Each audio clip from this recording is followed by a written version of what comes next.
स्वागत है आप सभी का ऑनलाइन एंड ऑफलाइन क्लास दोनों में। चलिए भगवान के आशीर्वाद और माता पिता के आशीर्वाद के साथ हम आज का सेशन स्टार्ट करते हैं। तो आज के सेशन में सबसे पहले हम देखेंगे नरेशन का क्विक रिवीजन, जिसमें कि जब आप एग्जाम से पहले रिवीजन करें तो कैसे बहुत ही कम समय में आप नरेशन के चैप्टर को विद इन 5 मिनट कंप्लीट कर सकें। चलिए स्टार्ट करते हैं हम आज की क्लास। तो हम क्या पढ़ रहे थे हम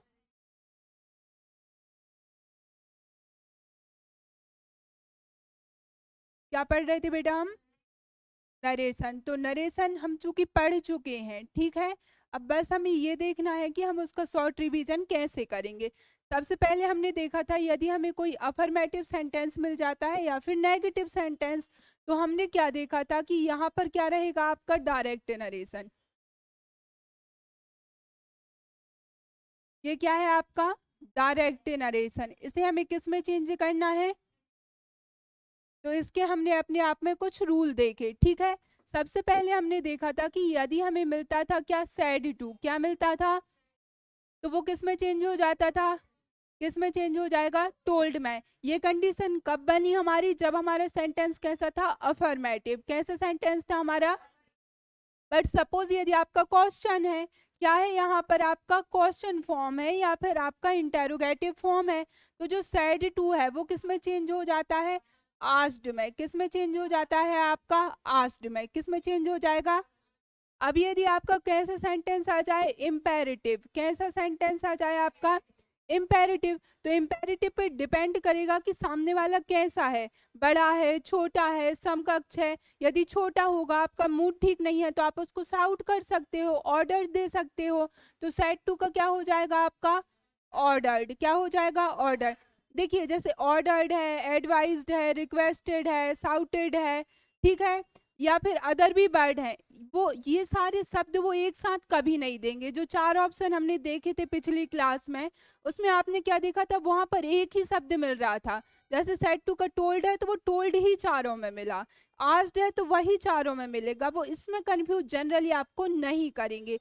हाँ, एक में आस्क्ड हो सकता है, एक में एडवाइज्ड हो सकता है, लेकिन वो आपस में चेंज नहीं हो सकते। समझ पा रहे होंगे ना मेरी बात को कि मैं क्या कहना चाहती हूँ? ठीक। तो इम्पेरेटिव में हमने क्या कर दिया? ऑर्डर्ड हो सकता है, या फिर क्या हो सकता है आपका? रिक्वेस्ट हो सकता है, या फिर क्या हो सकता है? एडवाइज्ड। यहाँ तक चीजें क्लियर है। फिर हमने क्या देखा? Optative sentence. क्या देखे हमने? ऑप्टेटिव। तो ऑप्टेटिव में हमने क्या देखा था? या तो हम प्रे कर रहे हैं, यदि हमारा अच्छा मूड है तो हमने प्रे कर दी, या फिर हम किसी को जो हमसे बड़े हैं, सम्मानीय हैं, उन्हें हम क्या कर रहे हैं? विश कर रहे हैं। या फिर मूड खराब है तो हम श्राप भी दे सकते हैं, तो क्या कर रहे हैं? मतलब हम कर्स्ड कर रहे हैं। क्लियर?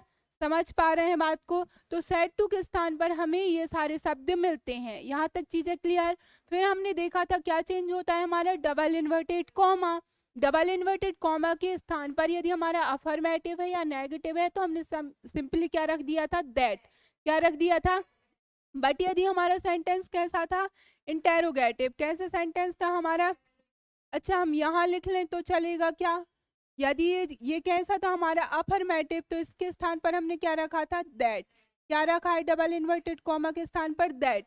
यदि आस्क्ड है, क्या है हमारा? आस्क्ड, तब हम दैट के स्थान पर क्या रखेंगे? इफ या फिर वेदर। बट यदि डब्ल्यू एच वर्ड आ जाए तब क्या रखेंगे? उसी डब्ल्यू एच वर्ड को हम ज्यों का त्यों रख दे देंगे। वॉट को मैंने सिर्फ कैसा लिखा है? फॉर एग्जाम्पल लिखा है, जिसमें आप डब्ल्यू एच में कंफ्यूज ना हो। ठीक, ये हो गया वेदर, वो हो गया आपका डब्ल्यू एच वर्ड। चीजें क्लियर है यहाँ तक? आगे बढ़ सकते हैं। इफ या वेदर कब आया? जब आपका क्वेश्चन किससे स्टार्ट हुआ? हेल्पिंग वर्ब से। हेल्पिंग वर्ब से। हेल्पिंग वर्ब कौन कौन सी थी आपकी? Do, does, did, is, was, were, has, have, had, will, would, shall, should, can, could, may, might, must। ये सारी क्या थी आपकी? Helping verb. यदि इनसे क्वेश्चन स्टार्ट हो रहा था तो दैट के स्थान पर आया था इफ या फिर वेदर। यहाँ तक क्लियर? बट सपोज आपका क्वेश्चन किससे स्टार्ट हो जाए? अच्छा, इसके साथ दैट आएगा क्या? नहीं आएगा, लेकिन वो कंफ्यूजन के लिए जरूर देंगे। यदि एरर वाले पोर्शन है तो जहां उन्होंने इफ या वेदर लगाया वहां वो दैट दे देंगे, ठीक है। या फिर उन्होंने 4 ऑप्शन बना के दिए तो वो किसी एक ऑप्शन में दैट के साथ इफ या वेदर देंगे। और चूंकि हमारे फ्लो में रहता है कि नरेशन पढ़ रहे हैं मतलब दैट तो आएगा, तो हमें ध्यान रखना है चूंकि इफ या वेदर आ गया कंजक्शन के रूप में तो हम दैट का प्रयोग अब नहीं करेंगे। क्लियर यहाँ तक? और WH वर्ड में भी हमारा दैट का प्रयोग नहीं आएगा। फिर हमने इसमें क्या देखा था, जो ऑर्डर्ड वाले हैं इसका एक एग्जाम्पल ध्यान रखना, ओपन द डोर। कैसे याद रखोगे आप? Open the door. इम्पेरेटिव मतलब इसी को याद रख लेना, ओपन द डोर। तो अब ये ओपन द डोर है तो आप खुद सोचो कि इसके पहले कौन सा वर्ड आप यूज कर सकते हो। टू, किसका प्रयोग करोगे आप? टू, क्योंकि जैसे Rani told to, Rani ordered to, ordered sip, Rani ordered sip to open the door.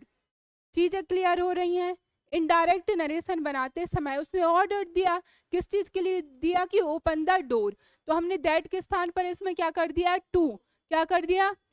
लेकिन जब हमें मम्मी विश करती हैं कि wish you live long, may God bless you, इन सारे शब्दों में हम किसका प्रयोग कर देते हैं? दैट का। किसका प्रयोग कर देते हैं? और यदि मे का प्रयोग किया गया है तो हम क्या कर देते हैं आगे जाके? माइट।